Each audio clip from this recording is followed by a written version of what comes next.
And you've mentioned Micah a couple times, Rich. Yes, sir. I've been saying all along, the Cowboys, I believe, and I continue to believe it, and I think the Easter eggs are there in the things that Jerry Jones says.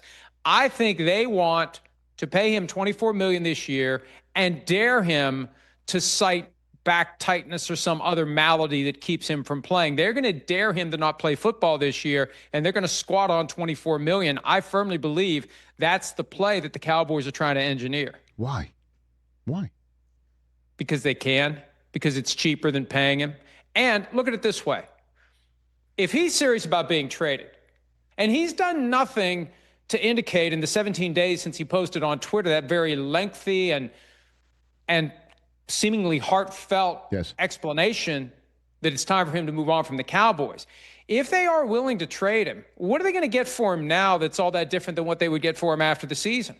They get the same first-round picks, right? You can't use one now. So I think from their perspective, we treat him as being under contract because that's what Jerry says. Why are we talking about a new contract? He's under contract. Right.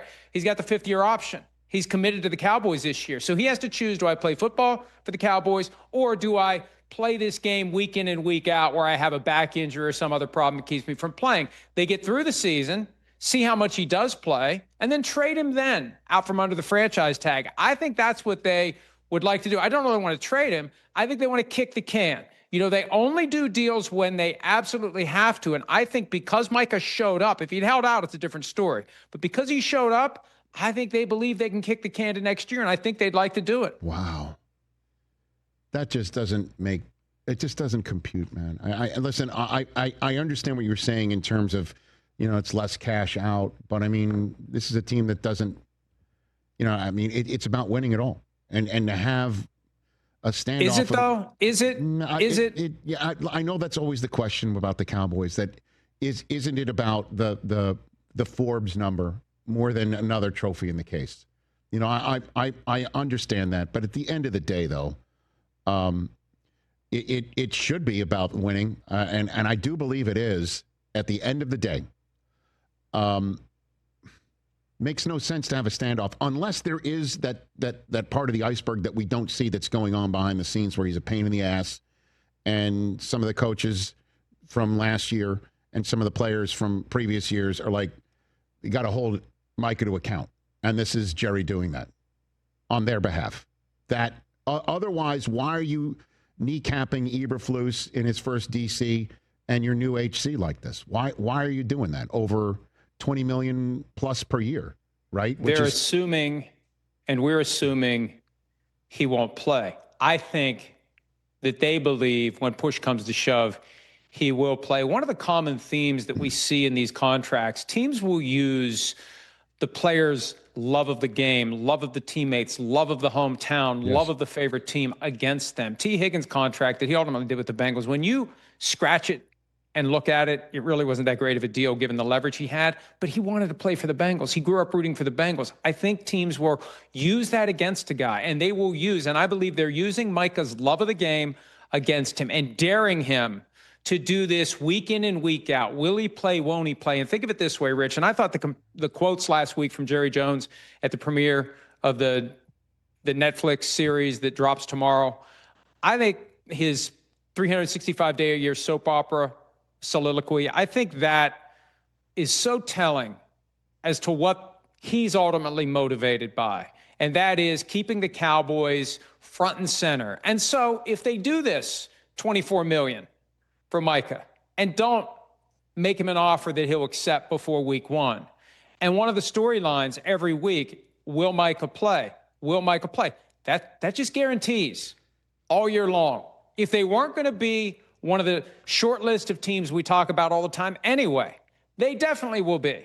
What's up with Micah this week? What's up with Micah this week? And at what point will he play? And I think they are banking on him, when push comes to shove, showing up and playing for $24 million this year. He played for $3 million last year. I mean, think about it, Rich. They're potentially going to get 2 years out of Micah Parsons for $27 million, $13.5 million a year, 2 of his prime years. If they trade him next year, so be it.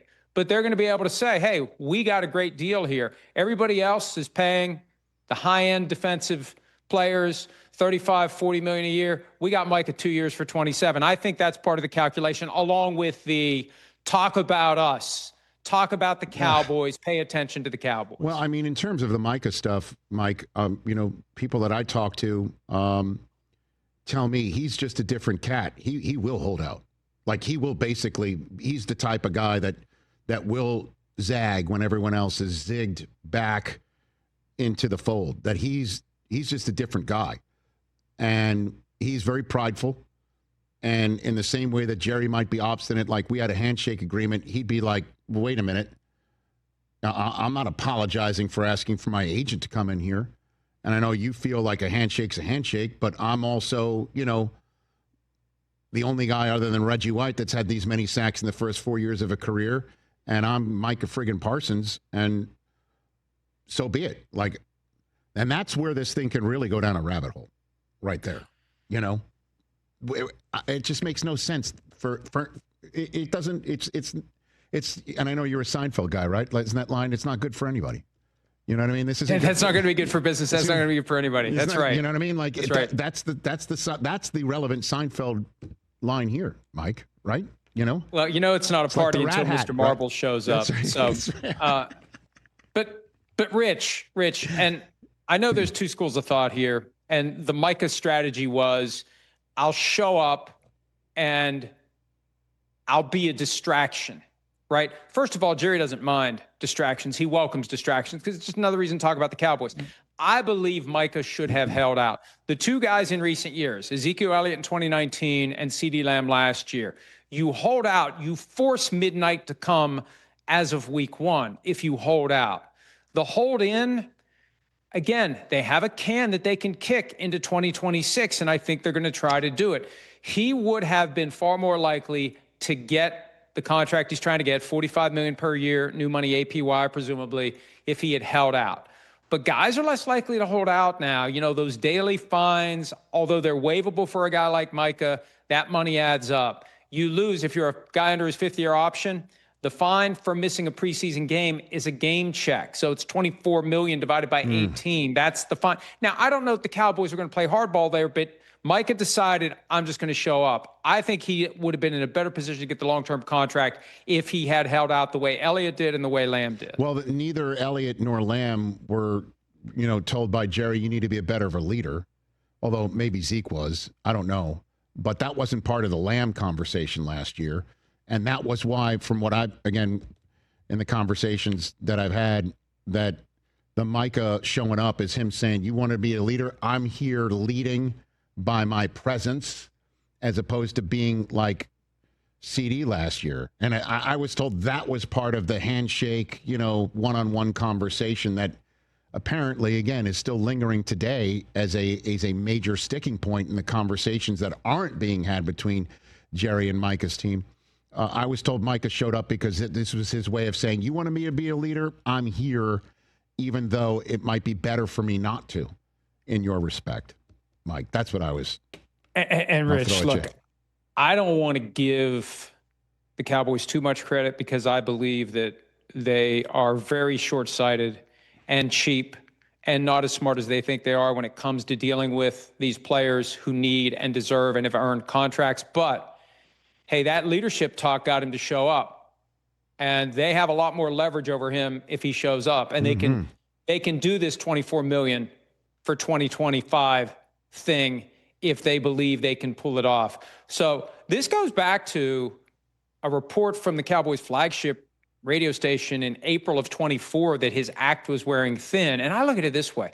If you have problems with Micah Parsons, then trade him, because there will be teams out there that will tolerate a guy who does a podcast and talks about his team. Yes. I mean, he is good enough that you put up with that. So if you're not willing to put up with it, trade him to someone who will. And that could be the end result after this season. I'll be very surprised if he's traded before the season or during the season. I think that this lines up for a possible get through 2025 and then tag and trade in 2026. Yeah, and I think that tracks, again, you're saying the Easter eggs that Jerry's saying. A number of times Jerry's like, why do I got to talk to him? I mean, he's under contract. So, I mean, that he keeps on referring to what you're referring to, that $24 million for the year. Catch the Rich Eisen Show live weekdays from 12 to 3 p.m. Eastern on Roku Sports Channel in the U.S.